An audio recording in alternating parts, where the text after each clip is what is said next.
गणपती बाप्पाचे दर्शन घेऊन आज नवीन व्लॉगिंग चॅनलला सुरुवात केली। या गटाने फक्त भीमच दळण शकला असेल। हा घंटा वाजवला तर 10 किलोमीटर लांब आमच्या गावात आवाज यायचा।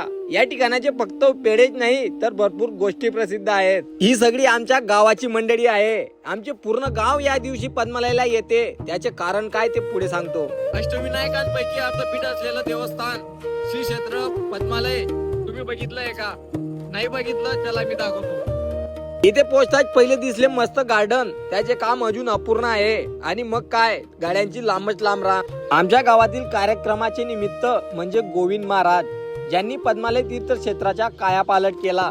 त्यांनी या गणपती मंदिराचा जीर्णोद्धार केला आणि या जागेला एक पवित्र तीर्थक्षेत्र म्हणून ओळख मिळवून दिली। त्यांच्याच चरणी हा कार्यक्रम आमचे गावकरी करतात। आमच्या गावातील सगळी मंडळी लहानापासून तर मोठ्यापर्यंत सगळे या दिवशी पद्मालयाला असतात। खरं आहे की नाही?